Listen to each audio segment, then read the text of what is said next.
Olá pessoal, na nossa aula de hoje de desenho técnico, nós vamos conversar sobre linhas e vistas. Nosso objetivo é entendermos os tipos de linhas e as aplicações no desenho técnico, principalmente em alguns tipos de vistas que nós vamos apresentar na nossa aula de hoje. A aula está dividida em 4 momentos. Primeiro vou falar sobre as linhas, os tipos de linha, depois as vistas, vou mostrar alguns exemplos, em seguida fazer o nosso resumo e o encerramento da aula. No desenho técnico, nós vamos utilizar diferentes tipos de linhas de acordo com o elemento que nós queremos representar. Eu vou falar agora de alguns dos principais tipos. Então, nós temos as linhas de contorno ou arestas visíveis, que elas vão ser utilizadas para representar a vista de topo de uma superfície, ou a intersecção de duas superfícies que vão formar uma aresta, ou o limite de uma superfície. A representação é com uma linha contínua grossa. Além das linhas de contorno ou arestas visíveis, nós vamos ter também as linhas de contorno barra arestas invisíveis, que elas são aquelas que não são vistas em função da posição do observador. Ela tem outros elementos na frente, por isso aquelas linhas de contorno não são vistas. Elas são representadas com linhas tracejadas, que pode ser um interrompido grosso ou um interrompido fino. Aqui nós temos um exemplo desse objeto, aqui representado numa vista isométrica, e aqui ele visto de frente e aqui ele visto de lado. Então, essas linhas que estão marcadas com esse quadradinho são vistas de topo de uma superfície. Logo, elas vão ser representadas com uma linha contínua mais grossa. As linhas marcadas com o triângulo são interseção de duas superfícies. Então, por exemplo, aqui, nós temos essa face, essa superfície e essa face. Na hora que elas se encontram, vai formar essa aresta. Então, ela é representada aqui com uma linha mais grossa. Aqui onde está essa linha tracejadinha, e aqui em cima, são os limites de uma superfície.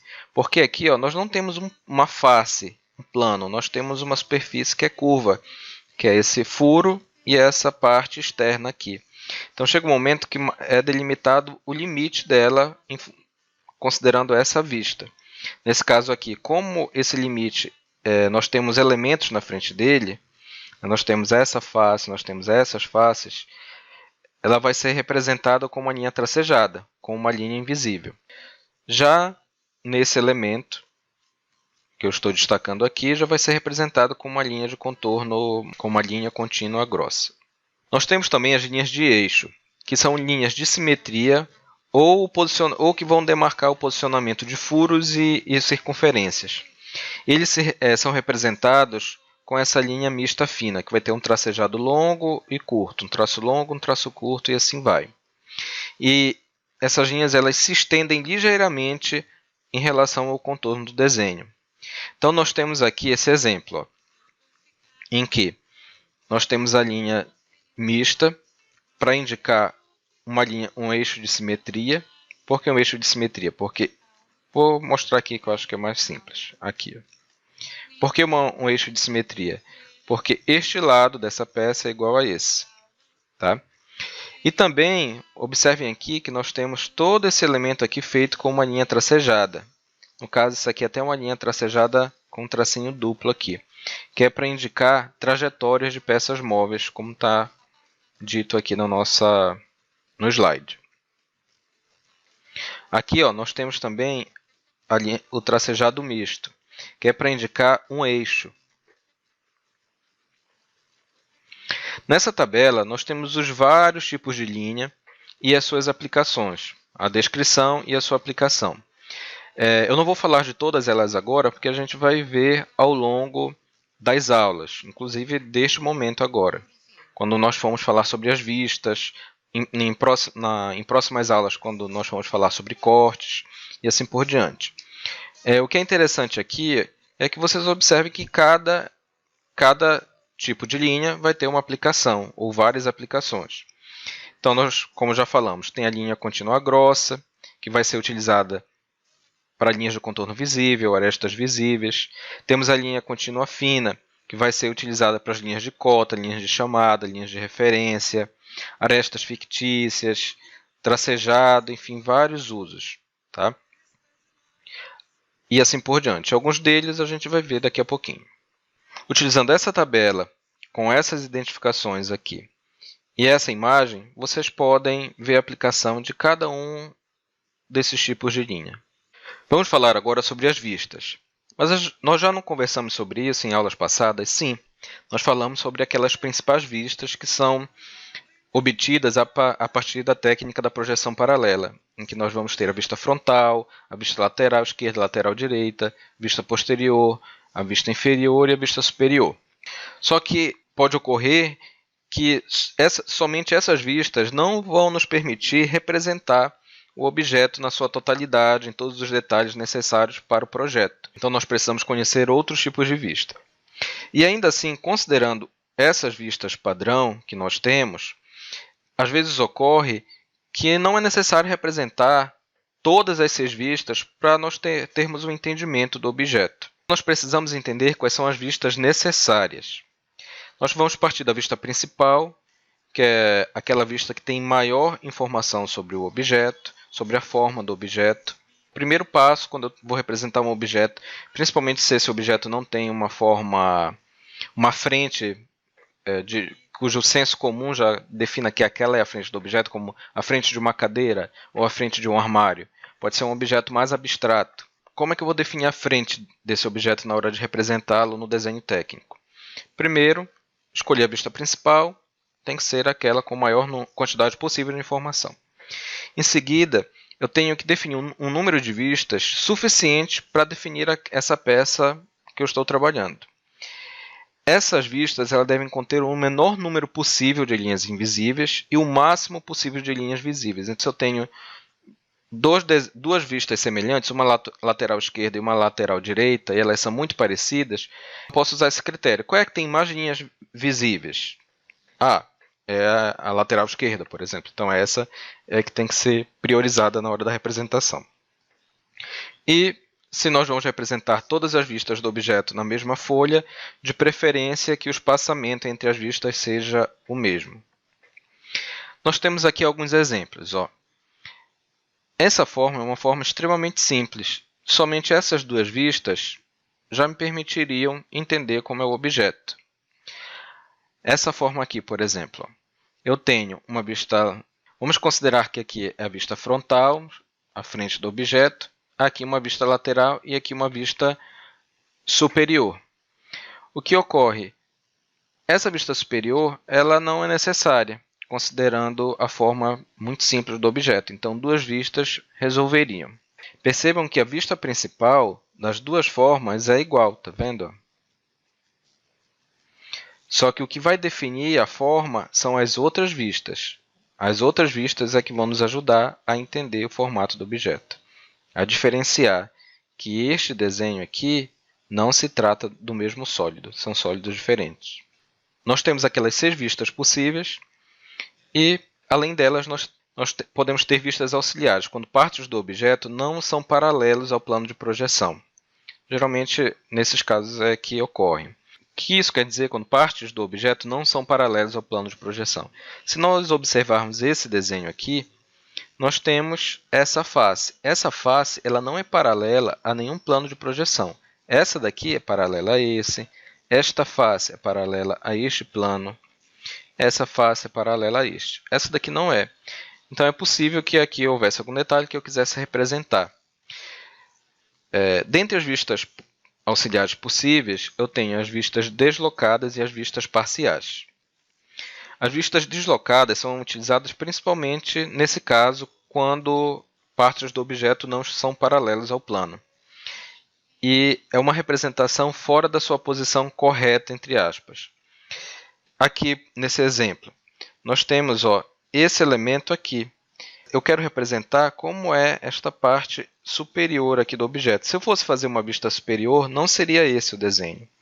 Então, ele colocou uma setinha, identificou a seta e fez a vista separada, uma vista deslocada. A mesma coisa aqui. Aqui não é uma vista inferior, porque se ele fosse fazer uma vista inferior, ele teria que fazer de todo o objeto, ele teria que fazer em projeção como é que seria essa parte aqui também. Só que ele fez uma vista deslocada só desse elemento. E o que são as vistas parciais? É quando a representação total daquele objeto ela não é necessária. Elas podem ser de três tipos. Nós temos as vistas interrompidas, as vistas de detalhe e as vistas de simetria. E ela vai ser representada por uma linha de fratura, que pode ser de duas formas, ou uma linha contínua, fina, à mão livre, ou uma linha contínua, fina, em zigue-zague, conforme o exemplo aqui no slide. Dentre as vistas parciais, nós temos as vistas interrompidas, que nós vamos utilizar quando nós queremos representar objetos que são longos e têm características uniformes. Aqui, né, nessa imagem, vocês observem que nós temos ali a nossa linha de fratura, indicando o quê? Ele está indicando que, na verdade, esse objeto ele é bem maior, ele é bem mais comprido do que aqui o desenho. Mas como é uniforme essa representação, ele não vai mudar, ele não tem nenhum elemento que altere o seu dimensionamento, então é utilizada uma linha de fratura. Pode-se empregar também linhas de fraturas especiais, como nesse exemplo. Aqui eu posso deduzir, primeiro, porque tem uma linha mista, uma linha de eixo. E, em segundo, pela linha de fratura especial, que esse objeto é um objeto cilíndrico e sólido, totalmente sólido, em função do tipo de achura que está sendo utilizada aqui. Já nesse segundo exemplo, nós podemos deduzir que isso daqui é um objeto cilíndrico, mas que ele é como se fosse um cano, ele tem uma espessura, mas não é maciço, não é totalmente sólido. E aqui nós podemos deduzir pelo tipo de linha de fratura que esse objeto é um objeto feito de madeira. Um outro tipo de vista parcial é a vista de detalhe, que é muito comum no desenho técnico, em que você vai pegar uma área do objeto e detalhá-la, geralmente numa escala maior. Aqui nesse exemplo, nós temos um círculo delimitando essa área, uma letra identificando, uma letra maiúscula, e aqui o desenho desse detalhe executado. Observem que aqui a escala é 5:1, ou seja, uma escala de ampliação. Ele está aumentando 5 vezes o desenho.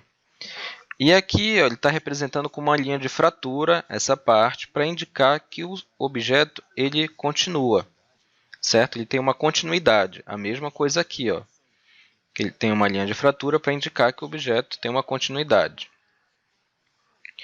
Um outro tipo de vista parcial são as vistas de simetria. Elas ocorrem quando existem planos de simetria. Ou seja, eu posso traçar uma linha e aquele meu objeto ele vai ser igual, ou para a esquerda e para a direita. Quando existem planos de simetria, eu posso representar só metade do objeto. Se houver mais de um eixo de simetria, se houverem 2 eixos de simetria, eu posso representar somente 1/4 do objeto, como é o caso dessa ilustração, desse exemplo. Então, eu tenho um eixo de simetria vertical, um eixo de simetria horizontal, e eu posso representar só 1/4 do objeto. Nós vamos representar com 2 pequenos traços perpendiculares ao eixo. Nós temos aqui o eixo de simetria e bem aqui 2 tracinhos para indicar que esse daqui é um eixo de simetria, que é uma vista de simetria. Hoje em dia, essa representação nem é tão utilizada por causa dos sistemas de CAD. Imaginem que antes, quando se fazia tudo à mão, se você tinha essa possibilidade de representar só 1/4 do objeto, já te poupava muito tempo. Hoje em dia, com as ferramentas de desenho assistido por computador, você pode fazer aquele 1/4 e depois sair copiando e rotacionando, enfim, espelhando. É muito mais simples. Isso daqui não é exatamente uma vista, é um tipo de aresta, mas que é uma informação importante a passar para vocês. Que são arestas que são representadas no desenho, apesar de fato, elas não existirem no objeto. Porque quando é que uma aresta vai existir de fato no objeto? Quando nós temos aquelas situações que nós falamos lá no início, vou voltar aqui o slide, das linhas de contorno / arestas visíveis, ou seja, vista de topo, interseção de 2 superfícies ou limite de uma superfície. Nesse caso, não é em nenhuma dessas situações. O que ocorre, geralmente, nós utilizamos as arestas fictícias para representar uniões soldadas ou curvas, ou seja, é o encontro de 2 faces, mas como ele tem um elemento curvo, ele não fica uma aresta demarcada. Por isso, nós representamos com uma linha fina, sendo que elas não vão interceptar o contorno do objeto, que nem vocês podem ver aqui. Aqui nesse exemplo, eu tenho esse elemento aqui, ele é curvo, tá vendo? Ele é curvo. Como é que eu vou representar na vista superior? Foi representado com uma linha bem suave aqui, tá vendo? A rigor, essa linha não existe, tá? Eu poderia não representar essa linha. Mas aí eu poderia entender que eu tenho, em vez de eu ter uma superfície aqui, depois outra, eu poderia entender que eu teria só uma superfície que iria encontrar com essa bordinha bem aqui. Vamos mostrar aqui alguns exemplos. Então aqui é um exemplo bem simples, tá? De um desenho de uma banqueta, em que nós temos aqui uma vista anterior, um corte, e aqui está corte, mas na verdade é um detalhe. Tá? Temos um detalhe. E aqui nós temos a vista inferior do objeto. Nós temos aqui uma linha mista que indica uma linha de simetria e também a posição do corte. Nós vamos entender o que é corte nas próximas aulas, em próximos vídeos. Aqui nós temos uma vista explodida, que é um desenho, uma vista isométrica do objeto, mas mostrando as suas partes. Agora nós temos aqui uma vista explodida de um objeto mais complexo, que é um rack. Aqui nós temos um rack na sua vista frontal. Então observem que as linhas de contorno do objeto elas são uma linha contínua grossa. As linhas mais finas, aqui nesse caso, são as linhas de cota. A mesma coisa aqui na nossa vista lateral esquerda. Nós temos as linhas mais finas, que são as linhas que representam as cotas, ou as linhas de chamada, que estão mostrando aqui as anotações, né, apontando para as anotações. Aqui nós temos uma vista superior do rack. Observem que os tipos de linha são elementos muito importantes para nós entendermos, para o desenho não ficar confuso. Imaginem se esses desenhos tivessem todos a mesma espessura, fossem todos feitos com o mesmo tipo de linha. Ia ficar um desenho muito confuso para ser compreendido. Então vamos agora para o nosso resumo e encerramento da aula. Nós vimos que nós temos vários tipos de linha, sendo as principais as linhas visíveis, invisíveis e de eixo. As linhas visíveis são aquelas que nós vamos utilizar no contorno visível dos elementos visíveis do objeto, considerando a posição do observador daquela vista. As linhas invisíveis são aqueles elementos que, considerando a posição do observador, considerando aquela vista que está sendo representada, esses elementos estão escondidos, então não são representados com uma linha grossa contínua, mas sim como uma linha tracejada. Nós temos também as linhas de eixo, que vão representar eixos de simetria, vão representar posições de furos, centros de circunferências. Em seguida, nós falamos sobre as vistas. Nós vimos que quando nós vamos representar um objeto, nós temos que definir quais são as vistas necessárias para a sua representação. Não obrigatoriamente, nós precisamos representar as 6 vistas do objeto. Nós temos também as vistas auxiliares, que é aquelas que vão nos ajudar a detalhar, dar mais informações sobre aquele objeto, além daquelas 6 vistas possíveis que nós já conversamos. Nós temos as vistas deslocadas, que é quando nós vamos principalmente representar elementos que não estão paralelos aos planos de projeção, aqueles 6 planos de projeção que nós já vimos. Nós temos as vistas parciais, que dentro delas a gente tem as vistas interrompidas, que são utilizadas quando nós temos elementos uniformes, que são muito grandes, que não precisam ser representados não precisam ser representados inteiros no desenho. Nós temos as vistas de detalhe, que é quando nós precisamos, como o nome já indica, detalhar alguns elementos daquele nosso objeto. E as vistas de simetria, que é quando existe um eixo de simetria, nós podemos representar só uma parte do objeto. Em seguida, nós mostramos o exemplo da banquetinha, bem simples, e o exemplo do rack, que era um exemplo mais real, um desenho de fato utilizado na indústria. É isso, pessoal. Obrigado e até a nossa próxima aula.